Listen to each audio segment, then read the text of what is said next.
Thanks for tuning in to the Reset Podcast. Our hope is that this podcast would help you reset and refocus as you hear truth and wisdom from women in our community.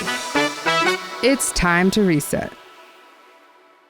Okay, welcome to the table, ladies. Hello. How are y'all? Good. Good. Thank you so much for being here today and sharing your experience of moms of littles. It's a tough job, isn't it? Mm-hmm. It's a season that is filled with boundless energy from them, not us.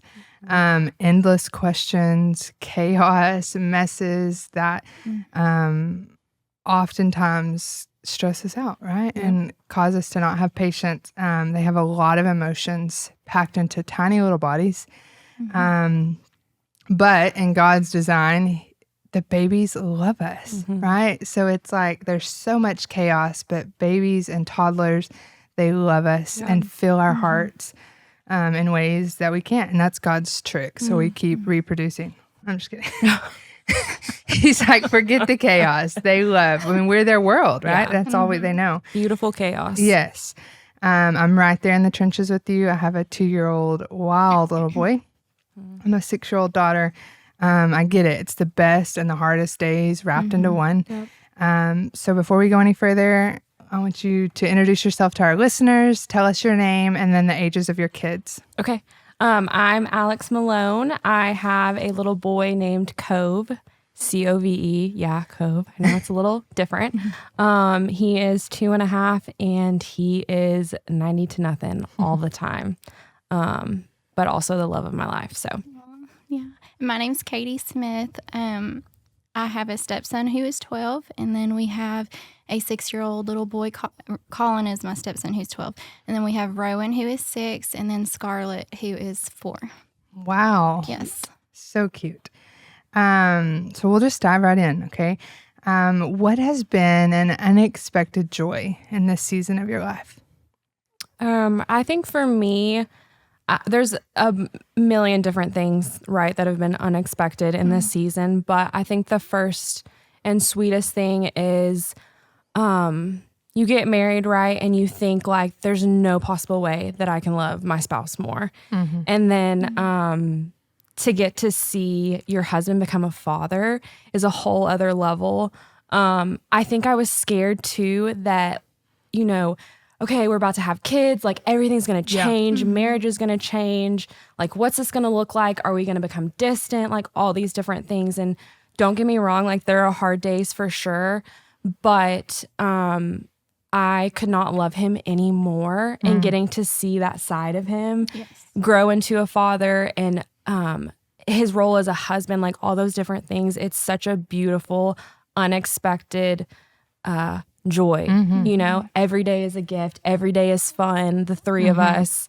So I think that would be mine. That's awesome. And like to see your kids, how they respond to your spouse. Yeah. And you're like, they love you like I love you. Yes. Even, That's neat. I mean, in a different way, but like they're obsessed with you. Right. Like And you're the hero. See, and you get to see the dynamic of, like, for me personally, I came from kind of a crazy dysfunctional house, right? Like my parents were separated. And so to be able to see that strong unit and to see God's design in that has been really beautiful and like such a blessing for me as well.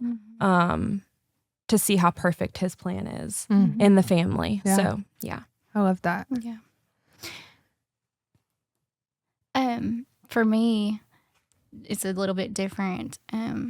For my season that I'm going through right now, I had a lady who has become just such a dear friend of mine walk up to me. She was an acquaintance at first, and she kind of knew of a season, something that we were going through in our family. And she just came up to me and said, "Hey, I want to walk through this season of life with you.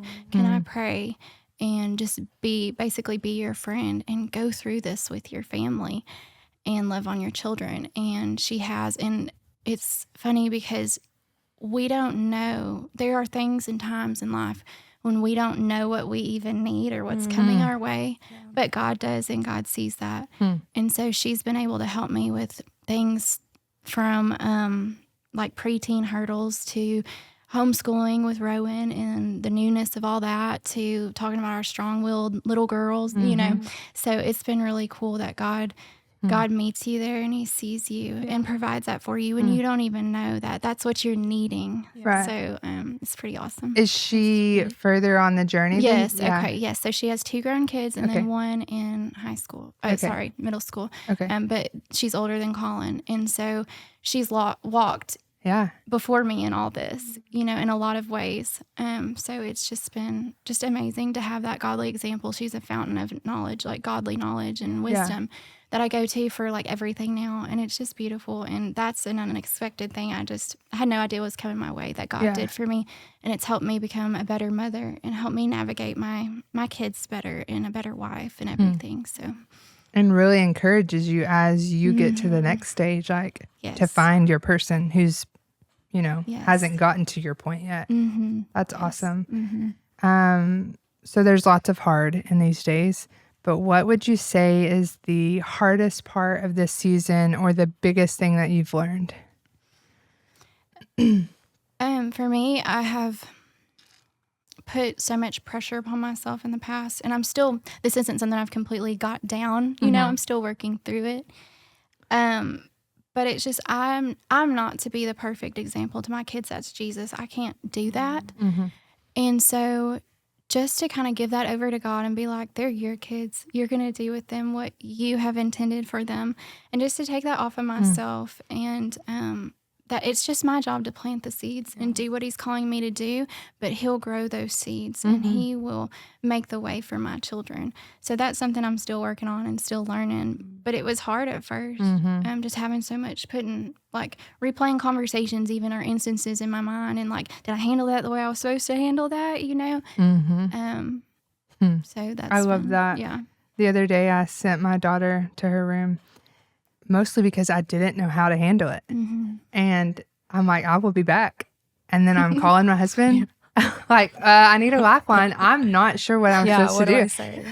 He texts back, I'm in a meeting. Is it like super important? I'm like, well, it's just our daughter's future. Okay. No big deal. So then I call my dad. I'm like, help. How do I handle this? And he was like, it's okay. Yeah. It is okay. Take a breath. Oh. It doesn't have to be dealt with right this second. Let her stew on it for a minute, But it was this, I just put this pressure, I'm supposed to handle this situation immediately. Right. And know how to fix this. Yeah. And how to discipline you and how to love you. And that's just not, it's okay. She sat on the bed and I gathered my thoughts and I went back, you know. Alex, do you have anything that... I think for me, mine was expectations of the type of parent that I was going to be. So for me, it was always I'm going to be this really gentle parent, right? I'm never going to lose it. I feel like I'm a pretty chill person. So we're going to be good, when he does something, I'm going to get on his level and be like, Cove, why did we do that? We're going to walk through everything, And so in those moments, it's so humbling when you lose it or, you don't have the right answers. And how it constantly brings me back to the feet of Christ. And how I am not meant to be the perfect parent, right? He is the perfect father. And so it doesn't make it any less hard in trying. But I have learned to give myself a lot more grace in those moments and to just take a deep breath and to have those lifelines, have that person or my husband or whoever that I'm going to reach out to. But yeah, I think that would be mine. Yeah. Just expectations. Yeah. It's hard. And we put them on ourselves. Yes. Nobody else is expecting that of us. Right. And our kids, they don't know. Yeah. Yeah. I mean, Yes. Okay, so what has been a surprise in this season? It can be good, bad, funny, hard, whatever. Just a surprise in the season of life you're in. Potty training. Oh. Potty training. That's it. Period. That's where we're at. And we're done. I mean, wrap it up. And all the moms said amen, Yeah, I think that's where we're at right now. It's a lot. Yeah. It's a lot. It's hard. Yeah. It's, Yeah. People always told me, Steph, can you chime in here? Are boys easier or harder than girls to potty train? Harder. Okay. See, I always heard the opposite. And it was opposite for us. And Amelia was a breeze. Owen, I'm right there with you, sister. Mm-hmm. It is terrible. Yeah. And I'm like, I think we're going to start kindergarten with diapers. Literally. I don't want to buy them, but I cannot with you. Yeah. Like, it's bad when the grandparents are like, okay, like, when are we gonna, did we get it? He has a potty. Okay. He does have a potty. Check. But we're just trucking along trying to figure it out. No one ever tells you about that either. Like, hey, you're a working mom or whatever, right? Like, fitting all those things in. And you're like, I need 3 to 4 days where we don't leave the house, which isn't possible. 3 or 4 days for him to just run around naked. And you're like, great. When am I need to take vacation time off for this? Or see, when we potty trained Amelia, it was COVID hit. And I thought, this is my shot. We're not going anywhere. Yeah. She's not having to go into public restrooms. Like, this is it. I rolled up all my rugs, but she was my only child. And she was a girl. And she was compliant. And I just rolled up anything that would get ruined. And we just went for it. But we were stuck at home. Yeah. And I am not finding that to be the case with Owen. Yeah.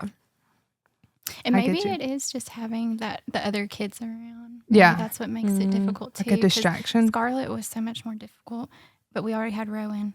Yeah. And so I don't know. It's just different with every kid. Yeah. Yeah. It's okay. We'll get there. Pray for me. If you have any tips, please leave them in the comments. Or if you want to come hang out for a few days at our house and help, we would love the assistance. Okay, so we're in the baby stage, the young toddler stage, the young children. But if you can think back, what would you tell your younger self? Whether that be for the people who are about to get married or they want to have kids.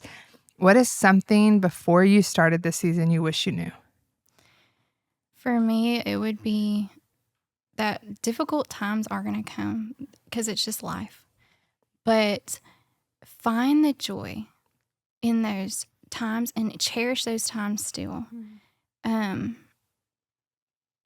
just just to take it, one day at a time and just enjoy the stage you're at with your spouse in it, even if it's messy or busy, crazy, whatever it's like. Just enjoy that stage with your spouse and then with your kids, because everybody says you blink and it's gone, and it truly is. That is the case. And it is so special to look back on those memories and know that you made the most of that time that you had. Yeah. That's so good. I think that I would tell myself or a younger mama or soon to be or wanting to be to not take life so seriously. You don't have to have it all together. I'm so thankful for Steph is sitting right here, and I'm so thankful for the women that are ahead of me that have guided me and kind of just like let me know like it's all going to be okay. I think and still to this day, I still struggle with it, but like I need to have X, Y, and Z before I do this, or I need to have it all together before. And it's like, just like Katie said, like life's going to happen no matter what. So enjoy the ride that the Lord has you on. But yes, I think I would just say like, you don't have to have it all together. Yeah. I think for me, like Katie said, the lady who came alongside her, maybe you're sitting there today and you're thinking, I don't have that. So I think learning that it's okay to ask somebody to be that for you. Absolutely. Find someone in the church who's further along this season. I think that would be the greatest honor if someone came up to me and said, hey, can you walk through this with me? Absolutely. Like it kind of gives me chills. But like it's okay to ask for that. And hopefully God has people in your life who are going to take the lead on that. But if they're not, just ask. Because it is hard in this season, and you need it. You need that support coming in. Somebody who's already been there and done it. You need that pouring into you to give you strength to keep going. Right. And someone, like my parents are great, but it has been, my mom says, I don't know, it's been so many years since I've done that. Let me think, So you almost need someone just in the step right ahead of you. Yes. You know, who like, okay, I got this. Yeah. You know, this is how we do this. Yeah.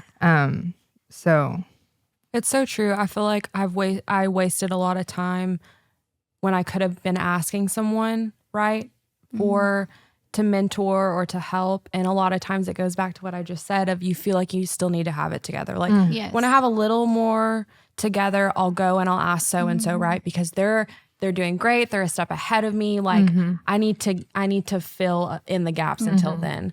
But there's so much like fruit and blessing with walking through it. And you will find out, I tell my youth girls this all the time, they bless me and teach me way more than I could ever teach them. So as much as we think that mentors are ahead, and they are in many aspects, but you will bless them and teach them as well. So many things. So. And I mean, that is what we're called to do with Jesus. Like, we don't have to be perfect. Yeah. And that should trickle down into our parenting. And like, it's okay to say, I really messed up today with my kids and I don't know where I go from here. I mean, like, that happens a lot. And I feel like as my daughter's, now she's 6, she picks up on more things and she's aware. And so, you know, just reaching out, like, it is okay. They've all been there. I mean, in this series of motherhood, where we have panels of, you know, moms with teenagers and moms who have adult children, and like everyone is saying the same thing. Like, you're normal. Like, this is normal. Yeah. And that's just encouragement for you listening today. Like, we have all been there. Someone has been there in your shoes. Okay. This one is going to humble you a little bit. What is one thing before you had kids where you said, my child will never do fill in the blank, where they proved you wrong? I don't have like a specific example with my kids. I know, because speaking to what I'm about to say, so I remember being in the grocery store with my best friend, who was still my best friend, when we were like 18 or 19 years old, and hearing a kid throwing a fit somewhere and just like, our kids will never, you know, I would never let my kid act like that, and just having that attitude, like, you know what you're talking about.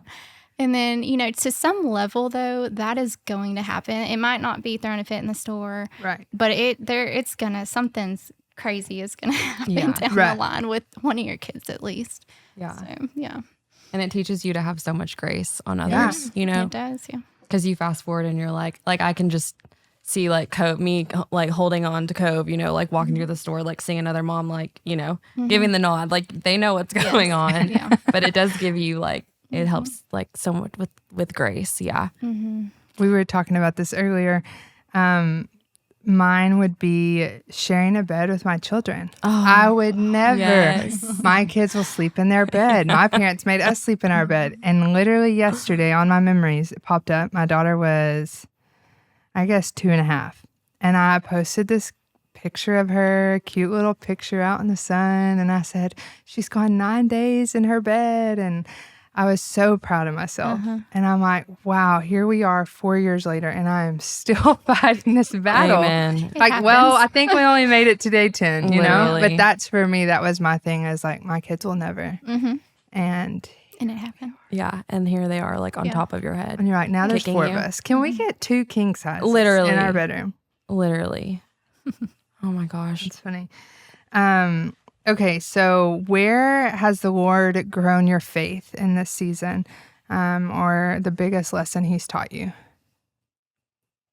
So for me, it would be, for many years now, I've visualized the Lord running, because I am his child, running after me with intentionality, giving grace, just no matter where I'm at in my life, he's running after me.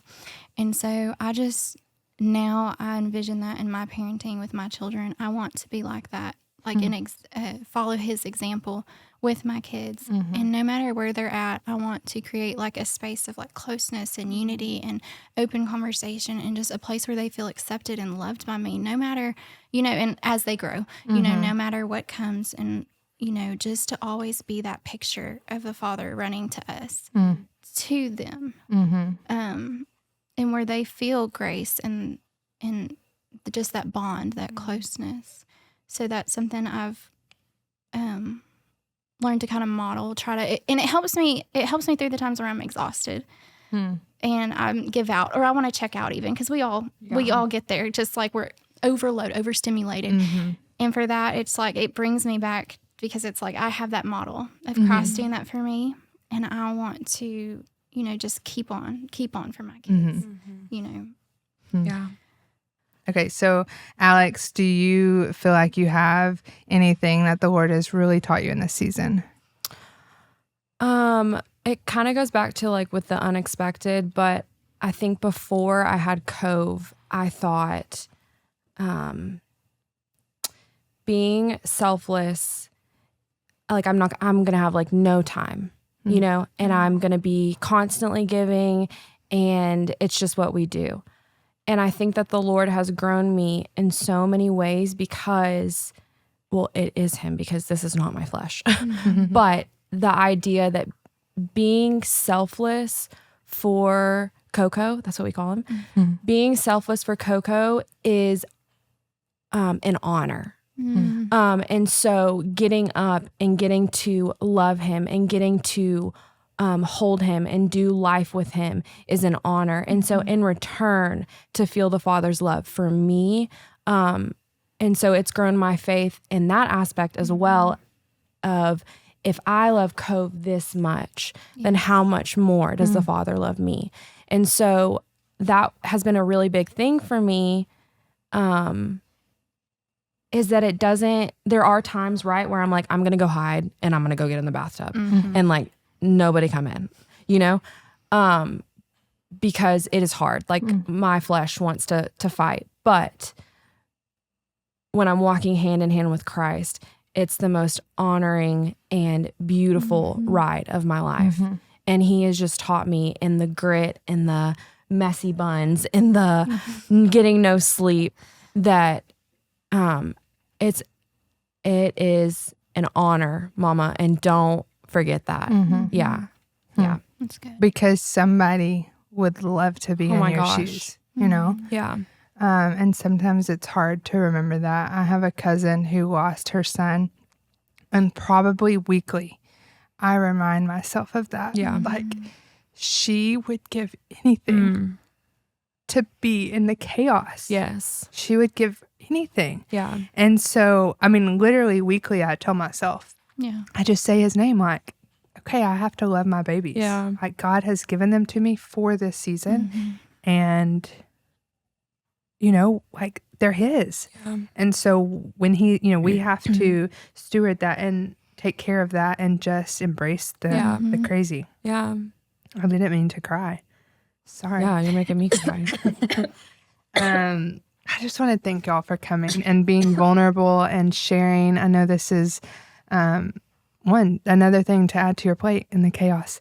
But for the moms that are listening to this, whether you're in the tantrums of the toddlers or not sleeping at night, we want you to know that we're with you. We stand with you. We feel you. And you are doing a great job. When I will never forget this, Amelia was like 2. It was in the COVID days. We weren't leaving, which is great. We potty trained. That's a good time. Yeah. But it was lonely. And she had a lot of opinions. And I was secluded with her by myself. And my sister-in-law looked me in the face and said, there is no better mama to Amelia Joy than you. Aww. And so I want you to know that if you're listening, you are the best mama for your kids. Yes. And so give yourself grace. Yeah. Count the small wins, and lean on your community around you. Ask for help. Reach out to people ahead of you. So just an encouragement to just do that, to be bold, and then find someone who's behind you, right? Because we've all been blessed by people who've done that for us. So if today's conversation has resonated with you, we would hope that you would share this podcast with a mama who maybe needs encouragement. And remember that you're not alone. We stand with you. Until next time, keep embracing the toddler days. We love you.